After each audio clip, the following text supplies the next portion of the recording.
में तो हमारे लखनऊ में कुछ शिया लोग हमारे दोस्त हैं, वो कहते हैं हम लोग तो एक एक महीने की भी पढ़ लेते हैं, एक एक महीने की भी पढ़ लेते हैं। नमाज अपने वक्त पर फर्ज है।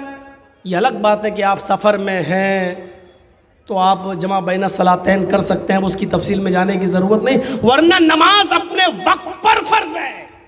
मुस्नद अहमद के अंदर ये वाक़या भी नकल किया गया है कि हज़रत अनस इब्ने मालिक रज़ी अल्लाह ताला अन्हु जो थे उमर इब्ने अब्दुल अज़ीज़ के दौर में, उमर इब्ने अब्दुल अज़ीज़ के दौर में जब उनकी खिलाफत थी उमर इब्ने अब्दुल अज़ीज़ की, तो ये कभी उनके पीछे नमाज पढ़ लिया करते थे और कभी काट दीजिए पैर।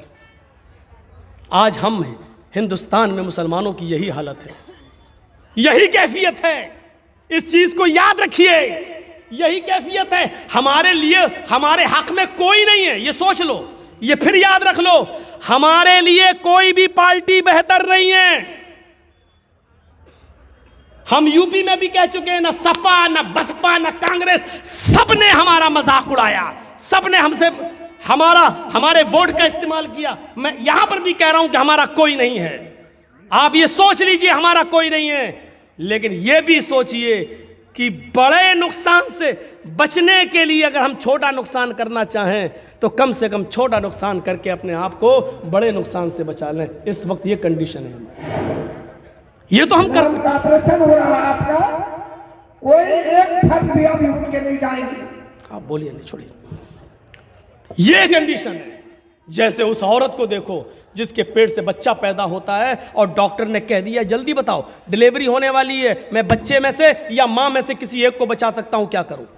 बोलिए, बच्चे को बचाऊं या मां को? ये कंडीशन आ जाए तो आप क्या करेंगे? ऐसी सूरत में एक ही सूरत बाकी रह जाती है आपकी, आप ये कहेंगे डॉक्टर साहब मां को बचा लीजिए, बच्चा जा रहा है तो जाने दो, क्या करें, कंडीशन ऐसी है। तो छोटा नुकसान करके अपने आप को बड़े नुकसान से बचाइए।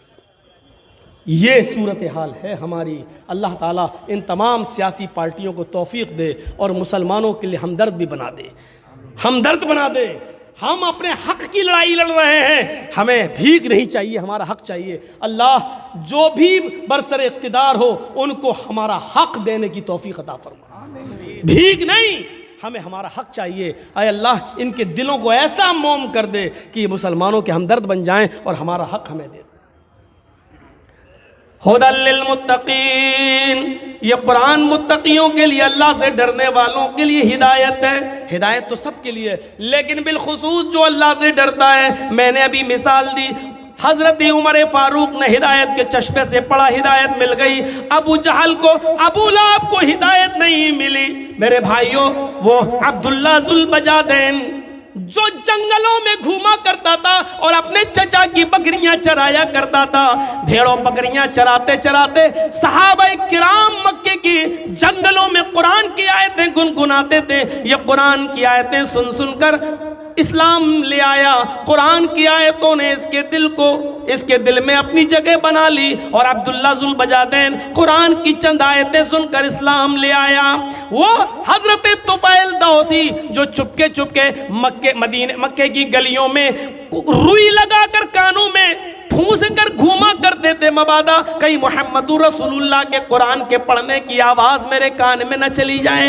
एक दिन नमाज पढ़ते हुए देखा अल्लाह के नबी को नमाज में खड़े हैं और कुरान जोर से पढ़ रहे हैं। सोचने लगा मुंह तो आगे है, हम पीछे सुन लेते हैं कि मोहम्मद पढ़ते क्या है। कान से रुई निकाली और सुनने लगा, और जैसे ही उसके कानों में कुरान की आयतें गई, वहीं खड़ा होकर नबी अकरम के सलाम फेरने के बाद चीख पड़ा, अशहदु अल्ला इलाहा इल्लल्लाह व अशहदु अन्ना मुहम्मदन अब्दुहु व रसूलुहु। ये वो लोग थे जो हिदायत के चश्मे से पढ़ा करते थे, ये वो लोग हैं जो हिदायत के चश्मे से सुना करते थे। तो ये कुरान उन लोगों के लिए हिदायत है जो, किनके लिए? जो अल्लाह से डरते हैं और हिदायत की नज़रों से कुरान करीम को पढ़ते हैं, तासुब की नज़रों से नहीं। तासुब की नज़र से पढ़ो तो देखो एक औरत यूट्यूब पर कैसे आती है, कुरान की एक एक आयत को कैसे कोट करके कहती है देखो क्या लिखा है इस कुरान में, देखो क्या लिखा है इस कुरान में। लेकिन अल्लाह का शुक्र है, अल्लाह ने उन्हीं लोगों में से ऐसी औरतों को भी पैदा कर दिया जो उस औरत को जवाब देती है। हमें कुछ कहने की ज़रूरत ही नहीं है, आप ही के घर से आपको जवाब देने वाला मिल गया। अल्लाह जिससे काम ले ले। हुदल लिल मुत्तकीन अल्लज़ीना युक़ीमूनस्सलाता व मिम्मा रज़क़नाहुम युनफ़िक़ून। और ये कुरान उन लोगों के लिए भी हिदायत है जो नमाज कायम करते हैं और हमने जो उनको रिज़्क़ दिया है उसमें से वो खर्च करते हैं। अल्लाह की राह में नमाज कायम करते हैं, कायम करते हैं। पढ़ना नहीं आया नमाज पढ़ो, पढ़ो नहीं, कायम करना। और कायम करना क्या है? इन्नस्सलाता कानत अलल मुमिनीना किताबम मौक़ूता। ये नमाज मुसलमानों पर वक्त मुतय्यना पर फ़र्ज की गई है, अपने वक्त पर। अगर पढ़ना होता तो शिया भाइयों की तरह भी जायज़ हो जाता, चलो सुबह उठो 5 टाइम की इकट्ठी पढ़ लो। शियों में तो हमारे लखनऊ में कुछ शिया लोग हमारे दोस्त हैं, वो कहते हैं हम लोग तो 1-1 महीने की भी पढ़ लेते हैं, 1-1 महीने की भी पढ़ लेते हैं। नमाज अपने वक्त पर फर्ज है। ये अलग बात है कि आप सफ़र में हैं तो आप जमा बैन सलातैन कर सकते हैं, उसकी तफसील में जाने की ज़रूरत नहीं, वरना नमाज अपने वक्त पर फर्ज है।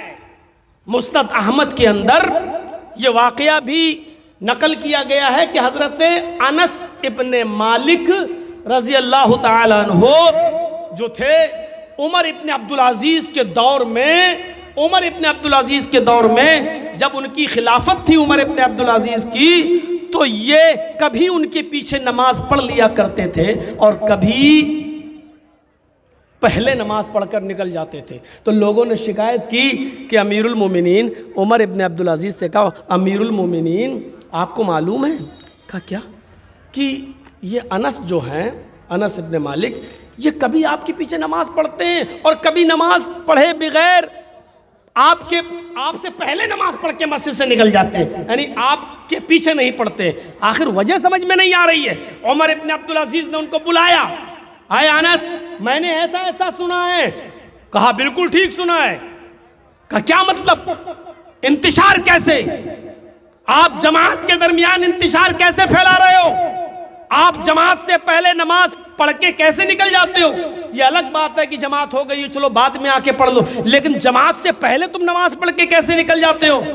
तो हज़रत अनस ने जो जवाब दिया, मुस्नद अहमद में आज भी लिखा हुआ है, अनस इब्ने मालिक ने जवाब दिया, अमीरुल मोमिनीन आए उमर इब्ने अब्दुल अज़ीज़, मेरी आँखें जनाब मोहम्मद रसूलुल्लाह के नमाज के औकात को पहचानती हैं। मेरी आँखों ने देखा है कि अल्लाह के नबी ने फजर कब पढ़ी, ज़ुहर कब पढ़ी, असर कब पढ़ी, मगरिब कब पढ़ी, ईशा कब पढ़ी। मेरी आँखें अभी धोखा नहीं खा रही हैं। मेरी आँखों ने जनाब मोहम्मद रसूलुल्लाह के नमाज के टाइम को देखा है, नमाज के वक्त को देखा है। जब आप उस वक्त नमाज पढ़ते हैं जब जनाब मोहम्मद रसूलुल्लाह ने पढ़ी है, तो मैं आपके पीछे नमाज पढ़ लेता हूँ, और जब देखता हूँ कि आप लेट हो गए हैं और अव्वल वक्त निकला जा रहा है, नबी अकरम की जो नमाज का वक्त है वो निकला जा रहा है, तो फिर मैं पहले नमाज पढ़ लेता हूँ अव्वल वक्त में और नमाज पढ़कर निकल जाता हूँ। इसलिए कि मैं आपको तो नसीहत नहीं कर सकता, लेकिन मैंने तो अल्लाह के नबी के नमाज के वक्त को देखा, मैं उस वक्त नमाज पढ़कर चला जाता हूँ, निकल जाता हूँ। मेरे भाइयों,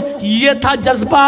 अल्लाह के रसूल सल्लल्लाहु अलैहि वसल्लम के नमाज के वक्त से भी इतनी मोहब्बत कि खलीफा की भी नहीं सुन रहे हैं, खलीफा के पीछे भी नमाज नहीं पढ़ रहे हैं। अगर वो टाइम से हट गए हैं, अगर वो वक्त से हट गए हैं, अगर वो दूसरे वक्त में नमाज पढ़ रहे हैं, तो ये अव्वल वक्त में नमाज पढ़कर निकल जाते हैं। तो नमाज कायम करना यह है कि उसको उसके वक्त पर पढ़ा जाए। यहां देख रहे हैं IPL मैच इंडिया पाकिस्तान का, 2 ओवर रह गए, ये और देख ले फिर जाए, 2 ओवर और देख ले, पता चला नमाज निकल गई, अब जाके पढ़ रहे हैं। ये क्या बात है? अब आप पढ़ रहे हैं, समझ लीजिए कि अदा तो हो रही है, लेकिन आप उस सवाब को पहुंच जाएंगे। और जानबूझकर आपने छोड़ा है, जानबूझकर, कसदन आपने छोड़ा है, कसदन। काजी शुरह का वो वाकया उनके बेटे का आपने सुना होगा, ना सुना हो तो सुनिए। जिस मदरसे में काजी शुरह का बेटा पढ़ता था, कौन काजी? जिनको हजरत अली ने काजी बनाया था, काजी कूफा का काजी। बच्चा एक दिन निकला, उनका बेटा, बाल उसके बड़े हो रहे थे, किसी बार्बर की दुकान पे जाता, हज्जाम की दुकान पर, और वो बाल बनवाने लगता है। लेकिन जब बाल बनवाता है तो बाल बनने में इतनी देर लग जाती है कि उसकी असर की नमाज का वक्त निकल जाता है। जब मदरसे आता है तो पता चलता है कि असर का वक्त, जमात हो चुकी है, वक्त अभी मौजूद है, सूरज नहीं गुरूब हुआ है, सिर्फ जमात निकल चुकी है। उसने वज़ू बनाया और अकेले उसने 4 रकात नमाज पढ़ ली। मदरसे के असातिज़ा ने देखा, काजी शुरैह का बेटा ये कहाँ गया था, इसकी जमात कैसे छूट गई है। पूछा कहाँ थे, उसने बताया कि बाल बनवाने के लिए बैठ गया था, वो ज़रा आहिस्ता आहिस्ता बाल बना रहा था, इसलिए देर हो गई। पूछा कि तुम असर की नमाज पढ़कर बाल बनवाने क्यों नहीं गए, तुम इतने शेड्यूल टाइट के अंदर, इतने कम वक्त के अंदर, असर की जमात में जब इतना टाइम कम था तो फिर तुम बाल बनवाने के लिए क्यों गए। ठीक है, तुम्हें सज़ा मैं नहीं दूंगा, काजी है तुम्हारे बाप, उन्हीं के पास ये मसला लेके जाया जाता है, देखते हैं कि तुम्हारे बाप तुम्हारे बारे में क्या फैसला सुनाते हैं। पर्चा लिखकर भेज दिया गया। कासिद पर्चा लेकर जाता है और पर्चा काजी शुरैह के सामने आता है। मदरसे के असातिज़ा ने लिखा कि आपके बेटे ने इतने टाइट और तंग वक्त में नमाज, बाल बनवाए अपने सर के, कि जब बाल बनवा कर आया तो असर की जमात खत्म हो चुकी थी, असर की जमात निकल चुकी थी। उसने बाद में नमाज पढ़ ली लेकिन जमात छूट गई। बताइए आपके बेटे को क्या सजा दी जाए, काजी हैं आप, बताएं क्या फैसला है आपका। काजी शुरैह ने अपने बेटे के लिए जो फैसला सुनाया वो सुनिए। काजी शुरैह ने जो फैसला सुनाया वो फैसला ये था, एक मोटा डंडा उसी कासिद को दे दिया और असातिज़ा के लेटर के पीछे ये अल्फाज लिख दिए कि मेरे बेटे ने इतने तंग टाइम में बाल बनवाए कि उसकी असर की जमात निकल गई। इस मोटे डंडे से मेरे बेटे को इतना मारो, इतना मारो, इतना मारो कि जब तक ये डंडा